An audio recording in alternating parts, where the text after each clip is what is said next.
Повечето хора никога не осъзнават нещо опасно. Те не просто наблюдават реалността. Те я оформят миг след миг, мисъл след мисъл, фокус след фокус. Но има една тайна, която почти никой никога не ти е казвал. Реалността не е нещо, което просто чака да бъде открито. Тя чака да бъде наблюдавана. И това променя абсолютно всичко. Всяко решение, всеки срив, всяка победа, всяка болка, всяко привличане, всяка загуба. Нищо от това не се е случило напълно случайно. То се е разгърнало според честотата, която носиш в себе си и според мястото, върху което насочваш вниманието си ежедневно.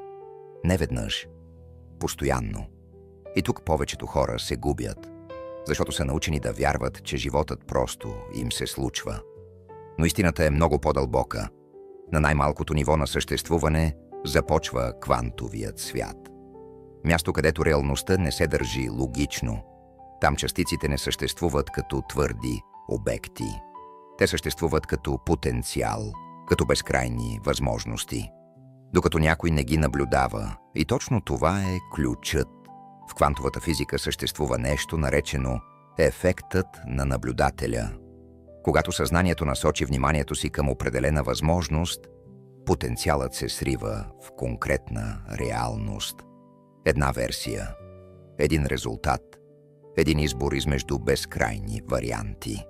А сега си задай въпроса: какво ако същият механизъм действа и в живота ти? Какво ако вниманието ти непрекъснато оформя реалността около теб? Тогава истинският въпрос вече не е какво ми се случва, а какво наблюдавам всеки ден.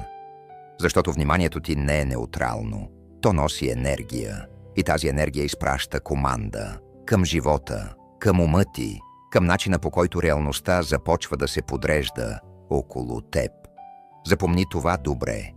Наблюдението не е пасивно. То е инструмент за създаване. Точно за това толкова много хора използват визуализации, утвърждения, мотивационни техники, но нищо не се променя. Защото отвътре продължават да наблюдават живота през страх, през липса, през съмнение, през отчаяние. Те мислят за това, което искат, но с енергията на човек, който вярва, че го няма. И животът им връща още от същото. Не защото светът ги наказва, а защото реалността отразява вътрешното състояние. Тя не избира, тя отразява. От векове древните философии повтарят едно и също. Каквото е вътре в теб, това се появява и отвън.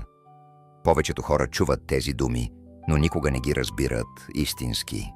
Защото всеки ден продължават да захранват едни и същи мисли, едни и същи страхове, едни и същи емоции и така създават един и същ живот отново и отново. Всеки път, когато влагаш емоция в проблем, ти го подсилваш. Всеки път, когато се фокусираш върху липсата, ти я затвърждаваш. Всеки път, когато мислиш като човек без сила, животът започва да ти връща още ситуации, които потвърждават тази слабост. И постепенно това се превръща в цикъл. Едни и същи емоции, едни и същи реакции, една и съща реалност. Точно за това толкова хора живеят предвидими животи. Не защото не заслужават повече, а защото несъзнателно наблюдават една и съща версия на себе си всеки ден. Но представи си нещо друго. Какво би станало, ако спреш да бъдеш несъзнателен наблюдател? Какво ако започнеш умишлено да насочваш вниманието си не към това, което е, а към това, което може да бъде? Това не е фантазия. Това е психологическо пренастройване. Повечето хора чакат външният им живот да се промени, за да почувстват сила.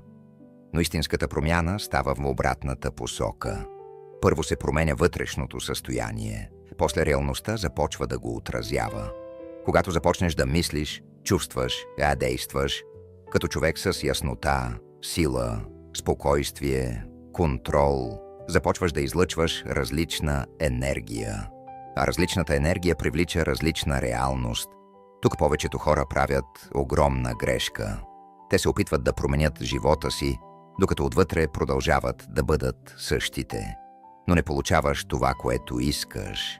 Получаваш това, което излъчваш постоянно. И когато умът и емоциите започнат да работят в синхрон, се случва нещо опасно. Започваш да влияеш на начина, по който животът реагира на теб. Това е истинската сила. Не контрол над другите, контрол над вътрешното състояние. Защото реалността реагира не на думите ти, а на честотата, която носиш. Повечето хора вярват: ще повярвам, когато видя. Но истината е точно обратната. Първо започваш да вярваш. Първо започваш да излъчваш. Първо започваш да усещаш. И тогава започваш да виждаш. Животът не е машина. Той е огледало. Но не отразява желанията ти. Отразява това, което излъчваш ежедневно. И тук идва нещо, което малцина разбират. Най-силният източник на тази енергия не е мозъкът, а сърцето. Научни изследвания показват, че електромагнитното поле на сърцето е многократно по-силно от това на мозъка. И това поле се разпростира извън тялото ти. Тоест, енергията ти не остава затворена вътре в теб. Тя влияе на пространството около теб.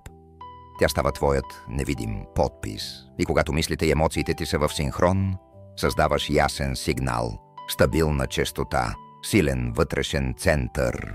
Но когато умът ти казва: аз съм силен, а емоциите ти крещят: страх ме е, тогава сигналът става хаотичен, разкъсан.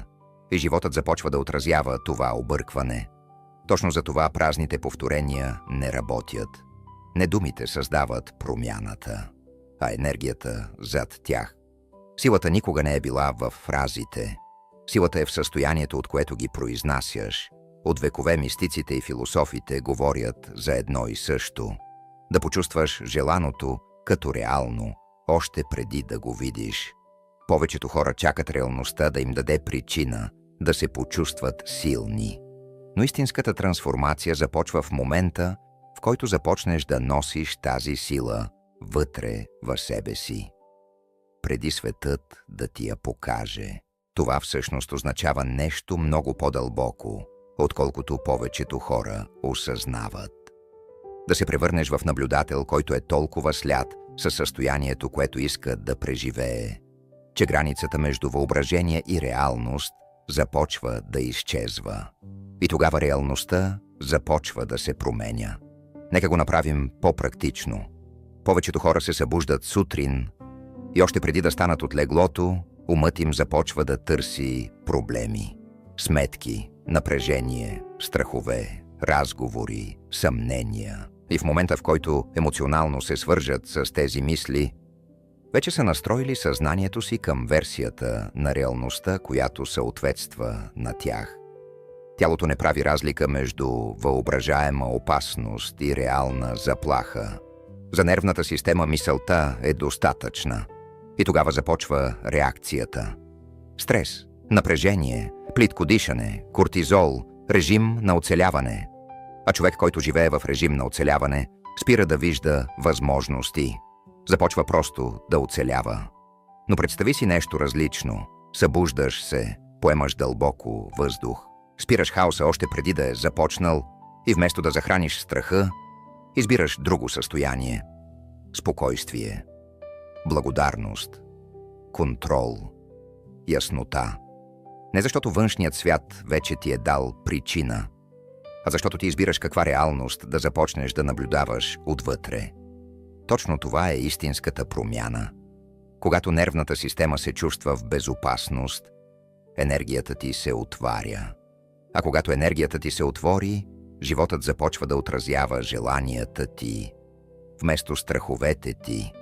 Тогава спираш просто да реагираш на света и започваш да създаваш нова версия на него.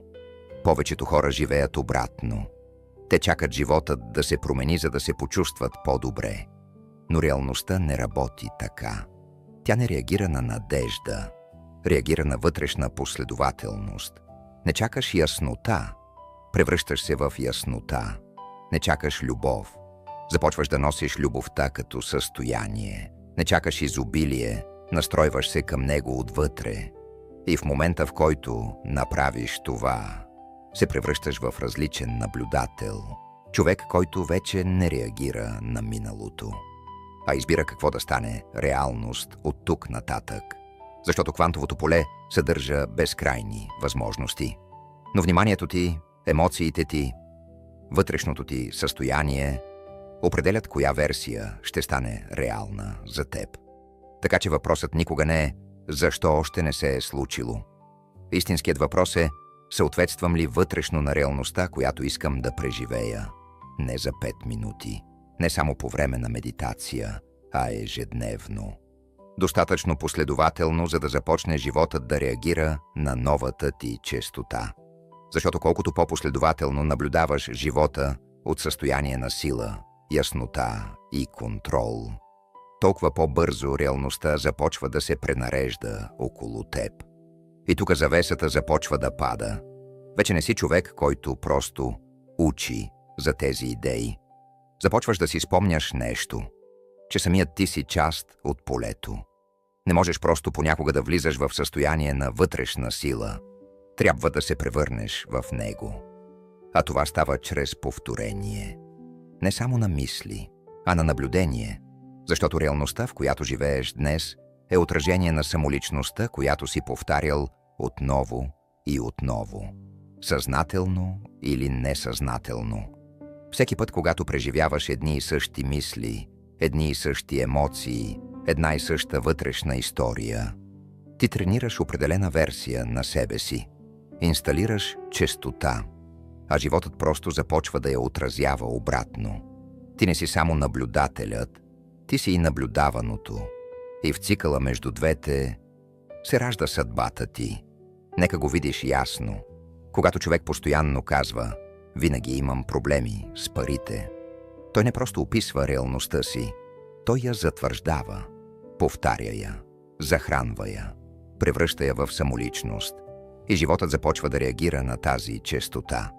Тук е парадоксът, който повечето хора никога не разбират. Не получаваш това, което искаш. Получаваш това, което постоянно излъчваш. Дори науката потвърждава това. Невропластичността показва, че повтарящите се мисли и емоции създават стабилни невронни модели. С времето те стават автоматични. Превръщат се в личност, в навик, във вътрешна реалност и тогава тялото започва само да произвежда тези емоции, дори без външна причина. Точно така хората попадат в капан. Не защото нямат сила, а защото повтарят една и съща самоличност ежедневно. Повечето искат нов живот, докато продължават да бъдат стария човек. Но така промяна не се случва. Не можеш за 5 минути позитивно мислене да разрушиш години вътрешно програмиране. Трябва да изградиш новата версия на себе си с прецизност, с яснота, с емоция, с повторение. Точно така се променя реалността. И ето най-силната истина. Твоята бъдеща версия вече съществува като възможност. Версията на теб, която е спокойна, уверена, фокусирана, свободна, силна. Тази версия вече съществува. Въпросът е, какво наблюдава тя ежедневно? Как мисли? Как реагира? Какво допуска в ума си? Какво отказва да храни с внимание? Това не е преструвка. Това е вътрешно въплъщение. Не преструвай се, докато успееш. Излъчвай го, докато се превърнеш в него. Защото повторението създава стабилност. А стабилността създава нова самоличност. И когато това стане, вече не си човек, който гони мечтата. Ставаш човекът, който е в синхрон с нея. Точно тук психологията, дисциплината и вътрешната сила се срещат. Наблюдението не е пасивно. То е команда. И когато започнеш да наблюдаваш живота от ново вътрешно състояние достатъчно дълго, самоличността ти се променя. А самоличността ти определя реалността ти. Точно за това истинската трансформация в началото изглежда невидима. Защото външният свят винаги закъснява. Но отвътре вече усещаш промяната. Реагираш различно, мислиш различно. Емоциите се успокояват, нуждата от одобрение отслабва. Яснотата се засилва. Това е истинското доказателство. Външният свят е само ехото. Източникът е вътре в теб. И има нещо красиво в този процес. Колкото повече започнеш да живееш като бъдещата си версия още сега, толкова по-малко ще търсиш знаци. Защото самият ти започваш да се превръщаш в знака. Тогава се случва нещо различно. Спираш да бъдеш човекът, който търси, и започваш да бъдеш човекът, който привлича. Това е огромна разлика. Повечето хора живеят като преследващи. Преследват внимание, преследват любов, преследват пари, преследват потвърждение. Но човекът с вътрешна сила не гони, той излъчва. И всеки път, когато избираш тази самоличност отново, в мислите си, в емоциите си, в действията си, подсилваш сигнала. Точно така се променя реалността. Не чрез насилване, а чрез честота. Затова си задай един опасен въпрос. Каква история повтаряш ежедневно? Какви емоции стабилизираш? Каква реалност наблюдаваш постоянно? Не с очите си, а с енергията си. Защото животът не чака перфектната версия на теб. Той реагира на постоянната версия на теб. И тук идва парадоксът, който повечето хора никога не разбират. Колкото повече се опитваш на сила да накараш нещо да стане, толкова повече го отдалечаваш. Не защото светът те наказва, а защото енергията ти показва липса на доверие. Повечето хора разбират погрешно ефекта на наблюдателя. Не е достатъчно просто да мислиш за нещо. Важно е как го наблюдаваш и кой си, докато го наблюдаваш. Човекът, който е паникьосан, обсебен, вкопчен в резултата, излъчва хаос, а хаосът създава шум. Той разкъсва сигнала. Но спокойният човек, човекът в синхрон със себе си, човекът, който не се нуждае отчаяно от резултата, излъчва яснота. И точно тази яснота ускорява промяната. Защото реалността не реагира на сила, реагира на резонанс. А резонансът не носи енергията на «надявам се». Той носи енергията на «аз вече съм». Нека го разбием още по-дълбоко. В квантовата физика наблюдателят превръща безкрайния потенциал в конкретна реалност. Но има нещо, което почти никой не казва. Полето реагира не само на вниманието ти. То реагира на емоцията зад вниманието. Това означава, че ако наблюдаваш живота си чрез страх, напрежение, спешност, реалността започва да ти връща още от същото. Не защото си прокълнат, а защото животът отразява вътрешното ти състояние.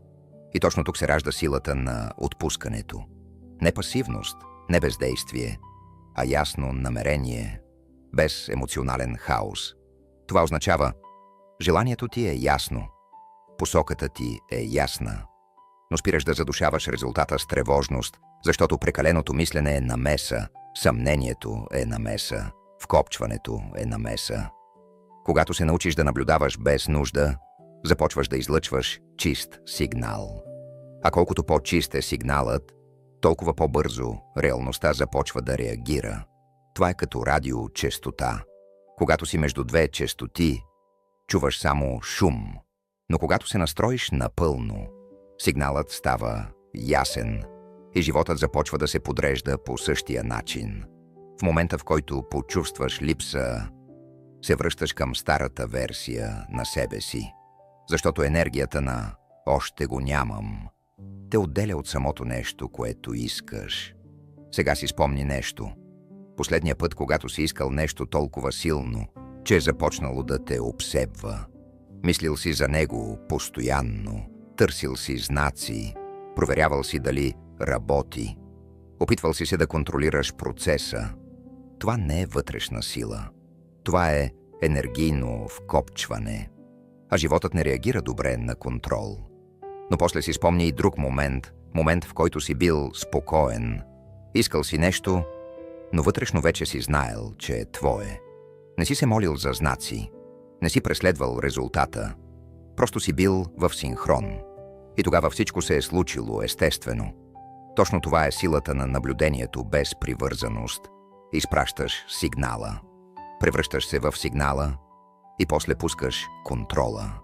Защото версията на теб, която вече живее този живот, не се чуди дали ще се случи. Тя вече го живее вътрешно. Точно за това не е просто психология. Това е дисциплина на съзнанието. Да можеш да вървиш през неизвестното без нужда от гаранции, да вярваш в бъдещето си без обсебване, да спреш да преследваш доказателства. Защото вече разбираш нещо. Животът винаги слуша и започва да реагира различно на човек, който носи вътрешна яснота. Запомни това. Колкото повече насилваш, толкова повече забавяш. Колкото повече се доверяваш, толкова повече се синхронизираш. А колкото повече се синхронизираш, толкова по-бързо реалността започва да се променя. Ефектът на наблюдателя не е само внимание. Той е енергия. Той е състояние. Той е способността да станеш вибрационно съвпадение с живота, който искаш да живееш. И след това да пуснеш контрола, защото не си отделен от живота, не молиш за подарък, ти излъчваш честота, а честотата се превръща в реалност. Не чрез усилие, а чрез вътрешно въплъщение. Следващият път, когато мислиш за бъдещето си, не го прави с страх, не го прави с отчаяние. Наблюдавай го с яснота, с уважение, с увереност и после го остави. Защото версията на теб, която вече живее този живот, не търси доказателства. Тя самата е доказателството. Има още нещо, което повечето хора никога не осъзнават. Всеки ден изпращаш сигнали към живота. Не само чрез мислите си, а чрез цялото си същество. Чрез самоличността си, чрез емоциите си, чрез начина, по който присъстваш в света. Тук хората разбират погрешно така нареченото манифестиране. Те мислят, че става дума за изпращане на желание. Но истината е друга. Ти самият ставаш посланието. Ти си кодът. Реалността не реагира просто на това, което искаш. Тя реагира на това, което си. Точно в този момент излъчваш информация. Начинът, по който дишаш, начинът, по който мислиш, начинът, по който очакваш бъдещето. Всичко това създава твоята енергийна самоличност. И животът реагира именно на нея. Представи си стая, пълна с радиосигнали. Най-силният и най-ясният сигнал получава най-чистата връзка. Точно така работи и твоето вътрешно състояние. Ако енергията ти е разпиляна, частично в страх, частично в желание, частично в липса, излъчваш шум и живота започва да отразява този шум. Но когато мислите ти, емоциите ти, действията ти и вътрешното ти състояние започнат да говорят едно и също, се превръщаш в ясен код, в команда и тогава вече не просто наблюдаваш реалността, започваш да я пренареждаш около себе си. Но има нещо важно. Този код не може да бъде фалшифициран. Не можеш да говориш за изобилие, докато отвътре живееш в страх от липса. Не можеш да повтаряш силни думи, докато енергията ти крещи несигурност. Животът не реагира на думите, реагира на постоянството на честотата ти. И точно тук идва истинската сила. Можеш да промениш този код по всяко време, с начина, по който дишаш, с начина, по който говориш на себе си, с емоциите, които храниш ежедневно, с вътрешната версия на себе си, която избираш да повтаряш. Не като чакаш реалността да се промени, а като станеш човекът, за когото тази реалност е естествена. Точно тук практиката започва да се превръща в самоличност. Не визуализираш просто за да виждаш. Визуализираш, за да почувстваш. Чувстваш, за да пренастроиш ума си. Пренастройваш ума си, за да започнеш да излъчваш. А когато започнеш да излъчваш различно, се превръщаш в различен човек. И науката потвърждава това. Невронауката показва, че невроните, които се активират заедно, започват да се свързват. Когато ежедневно повтаряш състояния като благодарност, сигурност, спокойствие, вътрешна сила, в мозъка започват да се изграждат нови невронни пътища. Но промяната не спира дотам. Тези модели започват да влияят на хормоните, нервната система, енергията, вътрешното състояние, начина по който присъстваш в света. С други думи, повторението създава резонанс, а резонансът се превръща в новата ти реалност. Но тук повечето хора се провалят. Те правят практиката, но не въплъщават състоянието. Медитират сутрин, а до обяд отново живеят в паника. Пишат цели, а вечерта отново се съмняват в тях. И после се чудят, защо нищо не се променя. Истината е проста. Ако животът е огледало, трябва да се превърнеш в стабилно отражение. Разклатената енергия създава разклатени резултати, а животът реагира на емоционална яснота, умствена яснота, енергийна последователност, защото постоянството се превръща в команда. Тогава как започваш да въплъщаваш тази нова версия? Като започнеш да живееш така, сякаш промяната вече е настъпила. Събуждаш се и дишаш като човек, който вече е свободен. Влизаш в стая като човек, който познава собствената си сила. Говориш спокойно, защото вътрешно се доверяваш на посоката си. Започваш да гледаш на парите, любовта, възможностите, не като на липсващи парчета, а като на естествени резултати. Първо усещаш, после вярваш и едва тогава започваш да виждаш.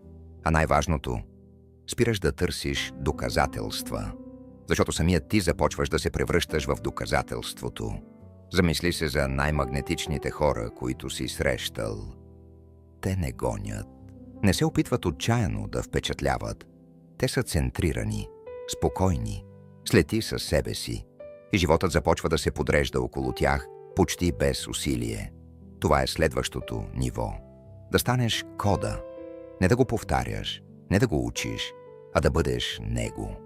И тук идва парадоксът. В момента, в който наистина се превърнеш в това състояние, спираш да се опитваш да контролираш резултата. Тогава животът започва да работи вместо теб. Защото вече излъчваш яснота. А когато сигналът е ясен, реалността знае какво да отрази. Така че си задай нов въпрос. Какво казва енергията ти точно сега? Стабилна ли е? Последователна ли е? Или все още излъчва съмнение?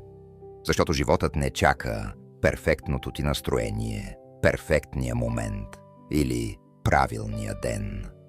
Той реагира на вътрешната ти последователност, а тя започва в момента, в който решиш да се превърнеш в новата версия на себе си. Има един момент в този процес, в който спираш да преследваш, спираш да се напрягаш, спираш да тичаш след бъдещето си, спираш да се държиш така, сякаш желаната реалност е отделена от теб. И осъзнаваш нещо огромно. Това, което искаш, вече е свързано с теб. Единственото, което те е разделяло от него, е била енергията на постоянното преследване. В квантовата физика времето не е линейно. Минало, настояще, бъдеще, и всички съществуват като възможности едновременно. Това означава, че бъдещето ти не е някъде напред. То вече съществува като потенциал и чака да се настроиш към него. Не чрез сила, не чрез напрежение, а чрез вътрешно съответствие. Това променя всичко, защото вместо постоянно да гониш, започваш да се успокояваш и тогава енергията ти започва да привлича живота към теб. Вече не преследваш времевата линия, ти се сливаш с нея. Това е скритият код зад внезапните пробиви, зад огромните промени, зад моментите, които изглеждат магически. Не се случват, защото светът внезапно е решил да ти позволи нещо. Случват се, защото за момент си се превърнал в човека, способен да го задържи. Станал си енергийно съответствие на желаната реалност. И тогава животът няма друг избор, освен да я отрази. Повечето хора живеят в разстоянието между това, което са, и това, което искат. А това разстояние е изградено от страх, съмнение, нетърпение, свръхмислене, усещане за недостойнство. И колкото повече се фиксират върху липсата, толкова по-голяма става тя. Защото вниманието създава реалност. Когато постоянно наблюдаваш отсъствието на нещо, ти подсилваш честотата на липсата. Но когато се обърнеш навътре, когато започнеш да чувстваш, че вече е възможно, когато нервната система се успокои, когато спреш да се нуждаеш и започнеш просто да бъдеш. Разстоянието започва да се разпада и тогава времето сякаш се огъва. Реалността се пренарежда и започваш да влизаш в живота, който винаги е бил възможен за теб. Това е най-дълбоката тайна. Не създаваш нещо ново. Ти си спомняш кой си. Бъдещата версия на теб вече съществува като потенциал. Затова можеш да я почувстваш, затова можеш да я видиш вътрешно. Затова нещо в теб я разпознава. Това не е лудост. Това е вътрешен спомен за по-силна версия на теб. И единственото, което остава, е да й позволиш да води. Как? Като спреш да контролираш времето, спираш да си поставяш отчаяни срокове, спираш да изискваш доказателства, спираш да обвързваш спокойствието си с външни резултати и започваш да живееш така, сякаш промяната вече е започнала. Не защото се преструваш, а защото си я почувствал достатъчно дълбоко. Толкова дълбоко, че тялото ти започва да й вярва. А когато тялото повярва, реалността започва да се подчинява на тази честота. Запомни, животът не те тества, той те отразява. Всяко забавяне е покана за по-дълбоко вътрешно подреждане, а когато енергията ти стане напълно ясна, промяната става неизбежна. Бъдещето не е далеч, то е вътрешно състояние. Промяната не е външен скок, тя е вътрешен преход и чудото, което търсиш, не е извън теб. То е самият ти. Затова спри за момент. Дишай. Успокой ума. Почувствай присъствието си. Защото точно в тази тишина започва порталът към новата ти версия. И човекът, който вече носи всичко, което искаш, е само на една честота разстояние. И ако това видео е активирало нещо в теб, абонирай се за канала. Не просто за още съдържание, а за да останеш свързан с тази енергия. Това не е просто информация. Това е пробуждане. Това е вътрешно припомняне. И точно така започва промяната.